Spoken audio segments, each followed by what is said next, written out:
Hello दोस्तों, आपका स्वागत है हमारे चैनल जीके मास्टर में। और आज हम लोग बात करेंगे केंद्र सरकार के द्वारा कल फिर से यूनिफाइड पेंशन स्कीम यानी कि यूपीएस यानी कि एकीकृत पेंशन योजना का अंतिम रूपरेखा तैयार कर दिया गया और अधिसूचना गजट भी जारी कर दिया गया। और यहाँ कर्मचारी 1 अप्रैल 2025 से इसमें शामिल हो जाएंगे। और इसका लाभ क्या है और इसका हानि क्या है, चलिए आपको पूरी अपडेट बताते हैं। इससे पहले अगर चैनल पर नए हैं तो चैनल को सब्सक्राइब और लाइक कीजिएगा। देख लीजिए, यहाँ 1 अप्रैल से एकीकृत पेंशन योजना प्रभावी। अब मूल वेतन का 50% मिलेगा पेंशन। केंद्रीय कर्मचारियों के लिए खुशखबरी, एकीकृत पेंशन योजना की अधिसूचना जारी। 23 लाख कर्मचारियों को यूपीएस और एनपीएस के बीच चयन करना होगा विकल्प। यानी कि यहाँ आप एनपीएस में भी रह सकते हैं या आप एनपीएस से कन्वर्ट होकर यूपीएस में जा सकते हैं, लेकिन यूपीएस में जाने के बाद आप फिर एनपीएस में वापस नहीं आ सकते हैं, क्योंकि यहाँ एक बार आप यूपीएस चुन लिए तो यह अपरिवर्तनीय रहेगा। इससे संबंधित यहाँ जब आप यूपीएस में जाइएगा तो शपथ पत्र भी देना होगा। उसके बाद आगे कहा जाए कि पेंशन कोष नियामक एवं विकास प्राधिकरण पीएफआरडीए ने एकीकृत पेंशन योजना यानी कि यूपीएस की अधिसूचना जारी कर दी है। 1 अप्रैल 2025 से यूपीएस से जुड़े नियम लागू हो जाएंगे। इस योजना में सेवानिवृत्ति से पहले के 12 महीने में मिले औसत वेतन की मूल 50% राशि सुनिश्चित पेंशन के तौर पर दिए जाने का प्रावधान है।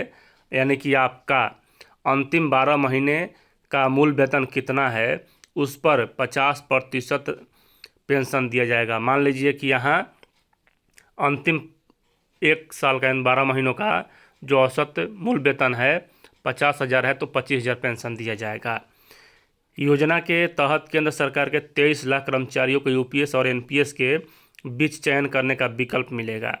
एनपीएस न्यू पेंशन स्कीम 1 जनवरी 2004 को लागू हुई थी।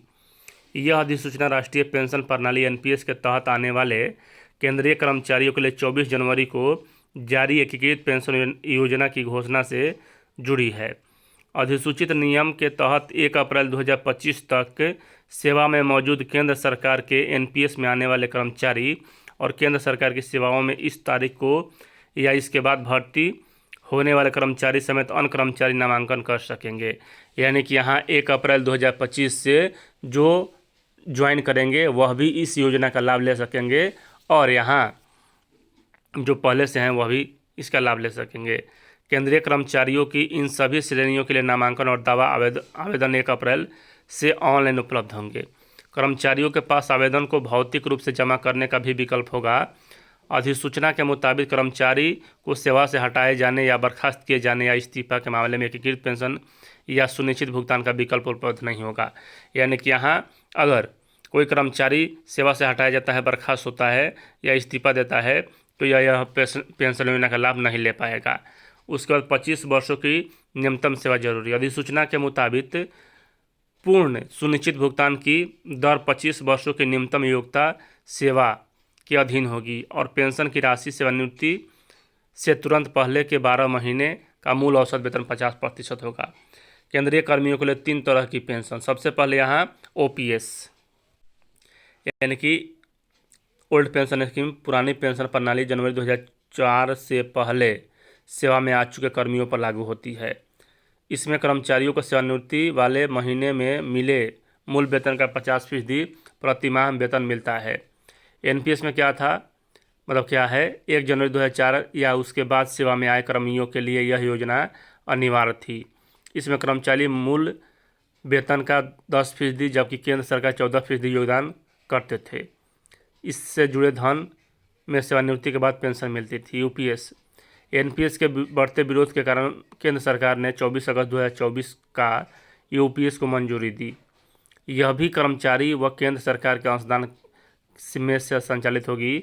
इसमें कर्मचारी का योगदान मूल वेतन व महंगाई भत्ते का 10% होगा, जबकि यहाँ नियोक्ता यानी कि केंद्र सरकार का 18.5% यहाँ लगेगा। पेंशन की राशि आखिरी 12 महीने के मूल वेतन के 50% गारंटी होगी। एनपीएस व यूपीएस दोनों में अंतिम भुगतान जमा कोष पर मिले ब्याज रिटर्न पर निर्भर करता है। इस कोष को ज़्यादातर सरकारी बॉन्ड में निवेश किया जाता है।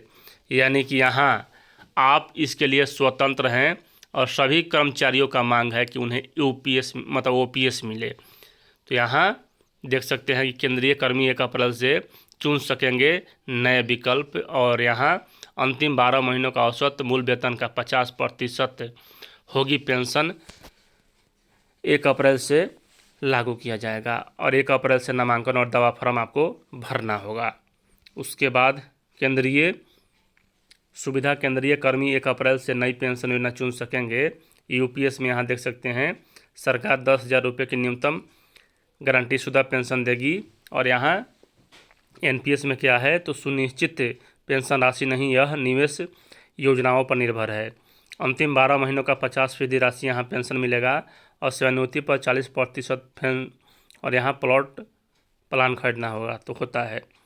और यहाँ सरकार और कर्मचारी कुल योगदान 28-28.5% होगा, जबकि यहाँ कुल योगदान 24% होगा दोनों को मिलाकर। सेवानिवृत्ति पर ग्रेजुएटी मिलेगी और एनपीएस में ग्रेजुएटी नहीं मिलती। 60% पारिवारिक पेंशन, जबकि यहाँ यह योजना निवेश के ऊपर है। यानी कि यहाँ ग्रेजुएटी आपको दिया जाएगा। तो आप स्वतंत्र हैं कि एनपीएस चुनते हैं या ओपीएस चुनते हैं। तो आगे यहाँ पेंशन का विकल्प चुनने के बाद इसे नहीं बदल सकते हैं। यानी कि यहाँ जो फॉर्म आप भर दिए तो आप उसको नहीं बदल सकते हैं एक बार यहाँ। अब देखिए बहुत से कर्मचारियों का यह भी था कि स्वैच्छिक सेवानिवृत्ति यानी कि वीआरएस मामला, स्वैच्छिक सेवानिवृत्ति वीआरएस लेने वाले कर्मी भी यूपीएस ले सकते हैं, लेकिन उनके लिए 25 साल की सेवा का प्रावधान लागू होगा।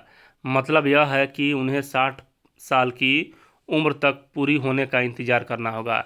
यानी कि यहाँ कहा जा रहा है कि मान के चलिए आप मतलब सरकारी नौकरी में हैं और 55 साल पर ही आप यहाँ अपना स्वैच्छिक सेवानिवृत्ति ले रहे हैं तो आपको 5 साल इंतज़ार करना पड़ेगा पेंशन के लिए। तुरंत आपको पेंशन नहीं दिया जाएगा, क्योंकि यहाँ कहा जा रहा है कि आपको 25 साल का इंतज़ार करना पड़ेगा। 60 साल की उम्र तक आपको इंतज़ार करना होगा, इसके बाद यूपीएस से जुड़ सकेंगे, लेकिन इस दौरान उन्हें बाकी सुविधाएं मिलती रहेंगी। यानी कि यहाँ यही दिक्कत हो रहा है कि जब मतलब कर्मचारी स्वैच्छिक सेवानिवृत्ति लेता है उस समय से इस पेंशन को लागू किया जाना चाहिए, लेकिन यहाँ सरकार ने इस बात को नहीं माना है। और यहाँ देख सकते हैं कि कैसे शामिल हो सकते हैं। तो 1 जनवरी 2004 के बाद यहाँ सब कुछ, यानी कि इसमें आपको स्वैच्छिक सेवानिवृत्ति लेने के बाद भी इंतज़ार करना पड़ेगा पेंशन के लिए, तत्काल पेंशन नहीं मिलेगा। और चलिए हैं ही अपडेट वीडियो देखने के लिए धन्यवाद।